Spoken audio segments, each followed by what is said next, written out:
Salam saudara yang terkasih di dalam Tuhan. Senang kembali bertemu dengan saya, Rudi Gule.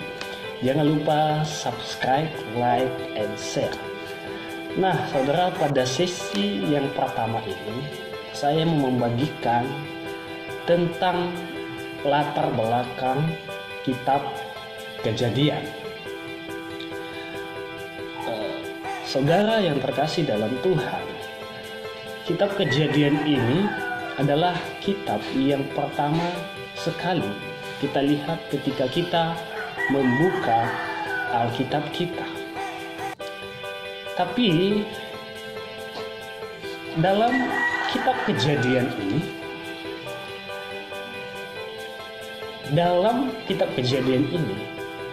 dalam bahasa Ibrani judulnya adalah Bereshit,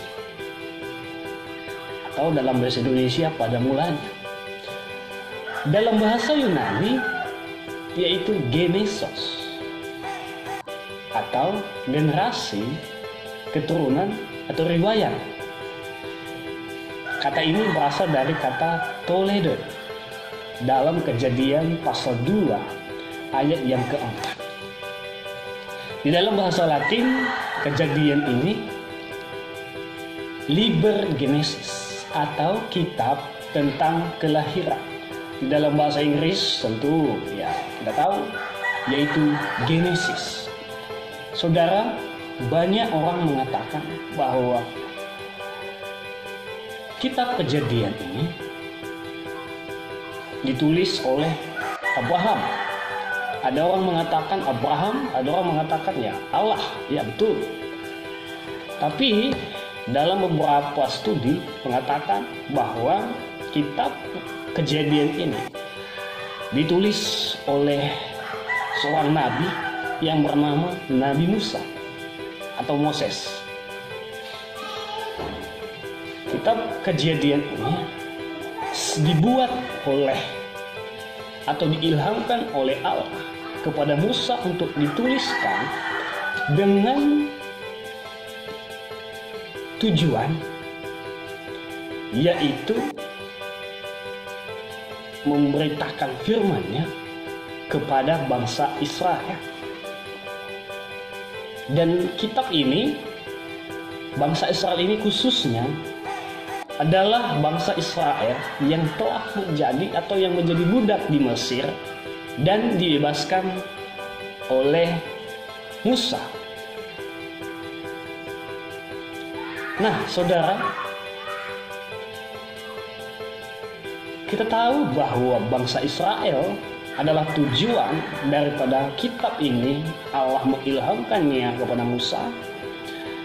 Dan ini diperkirakan saudara ditulis, kitab Kejadian ini ditulis pada tahun 1440 BC atau before Christ, atau sebelum Masehi. Nah, dari penciptaan sampai kematian Yusuf kurang lebih ada 2400 tahun. Pasal yang pertama sampai yang ke-11 itu diperkirakan kurang lebih 2000 tahun lamanya. Pasal yang ke-12 sampai ke yang 50 itu memakan waktu kira-kira 400 tahun, saudara. Nah, dalam kitab Kejadian ini ada beberapa ayat atau kata-kata kunci yang merangkul atau yang rangkum semua isi daripada kitab Kejadian ini. Ayat kuncinya itu terdapat di dalam ayat pasal 1 ayat yang pertama. Pada mulanya Allah menciptakan langit dan bumi. Kemudian pasal yang ketiga ayat yang ke-15. Dikatakan di sini, Aku akan mengadakan permusuhan antara engkau dan perempuan ini, antara keturunanmu dan keturunannya akan meremukkan kepalamu dan engkau akan meremukkan tumit. Kemudian pasal yang ke-12 ayat 1 sampai yang ketiga mengenai janji Allah kepada Abraham.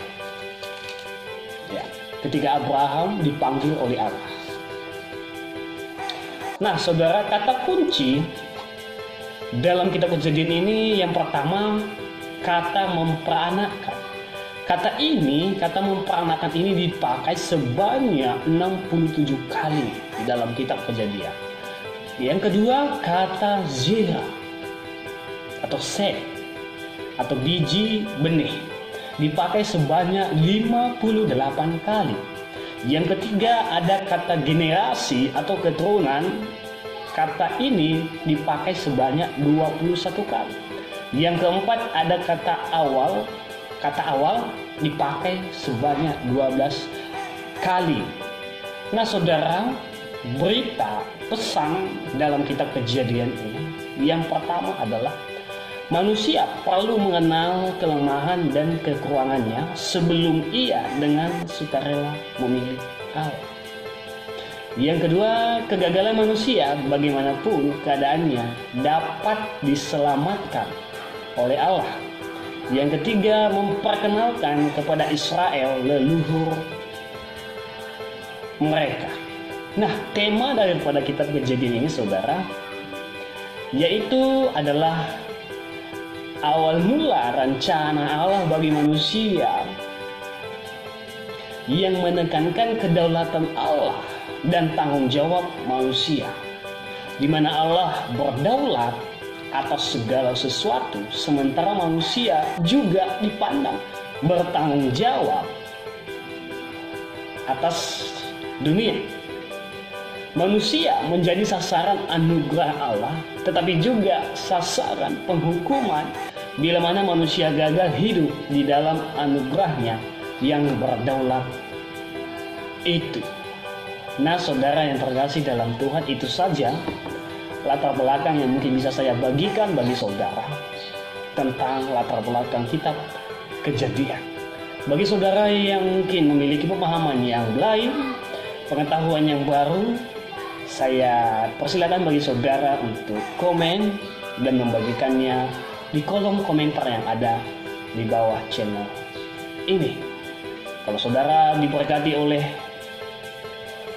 hal ini, maka subscribe, like, atau bagikan kepada teman-teman kita yang lain untuk mengetahui akan hal ini. Sampai ketemu di season kedua.